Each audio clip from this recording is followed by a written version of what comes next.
ทักทายสบายดีจ้าทุกคนมันสาวดวงก็สิพามาเบิงหมักแต่งทุกคนเอ้ยปลูกขังทำอิฐอันนี้ความว่ามันงามมันดอกพี่น้องเอ้ยแต่งเฮาอายุก็ประมาณสิเข้าเดือนเลยทุกคนนี่พวมจอพวมหมากทุกคนเอ้ยสะดวงปลูกด้วยนี่ได้นี่เฮือนอยู่เฮือนทุกคนเพราะว่าเฮือนเฮาบ่ทันได้มุงเนาะค่ากะกอขึ้นแล้วก็เลยว่าเป็นดินประวางบ่อยากให้มันหกหั่นนะสะดวงก็เลยว่าเอาหมักแตงมาปลูกมาลงใส่บางเทื่อพอได้เก็บได้กินนะทุกคนแต่ก็ได้เก็บได้กินดีๆทุกคนเอ้ยจะเบิ่งพุ่นความว่ามันงามทุกคนเอ้ยสะอ่อนมันห้ากะสิมากนี่พุ่นเฮาก็จะใส่พุ่นขอกทุกคนเอ้ยใส่พุ่นขี้หมูขี้เป็ดขี้ไก่เนาะนี่ห้ากระจอจะเบิ่งดิความว่ามันงามดิกกหนึ่งกกกำลังตั้มๆหักหมากเลยทุกคนเลยชี้หาหมากก็ได้กกหนึ่งก็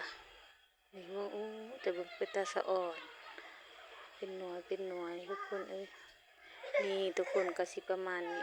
นี่ทุกคนก็คือตามเห็นเลยสะดวงปลูกอยู่ในเทิงเหือนนี่เนาะเพราะว่าเหือนทำบ่ทันมุงเลย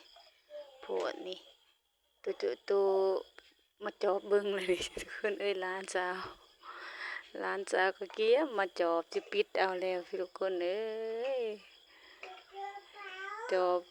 อันนี้จอบทุกมื้อได้นี่คนเดือนี่มาเบิ่งทางนี้พี่น้องอันนี้ก็จะเป็นสวนผักกาดของสะดวงเด้อสะดวงหากระปุกผักกาดนี่หากระปุก2 นาน2 นาน3 นานนี่แหละพี่น้องอยู่เบื้องพุ่นแน่อันนี้จะเป็นผักกาดดอกแล้วพี่น้องเอ้ยก็พอได้เก็บได้กินอยู่เฮือนอยู่ซานเพราะว่าสะดวกก็บ่ได้ปลูกหลายเนาะพี่น้องเนาะพอได้แต่ว่าเก็บกินทำบ่ได้ลงตลาดนี่แหละพี่น้องเอ้ยผักกาดดอกเขางามพี่น้องอันนี้สะดวกบ่ได้ใส่ปุ๋ยเด้อพี่น้องเด้อสะดวกใส่อันนั้นน้ำจุลินทรีย์สังเคราะห์แสงพี่น้องแล้วน้ำจุลินทรีย์สังเคราะห์แสงนี่สะดวกก็เฮ็ดเองเด้อพี่น้องเด้อมื้อหน้าสะดวกสิเฮ็ดคลิปมาให้เบิ่งว่าเฮ็ดแบบใดเนาะพี่น้องเนาะอันนี้ก็จะเป็นผักบัวหอมปอมพี่น้องเอ้ยสะดวกกับปลูกปนกันความว่างามพี่น้องผักปลอดสารพิษก็สิประมาณนี้เด้อพี่น้องเด้อหอมปอมก็ขึ้นนี่เป็นการลำไยขนาดพี่น้องเอ้ย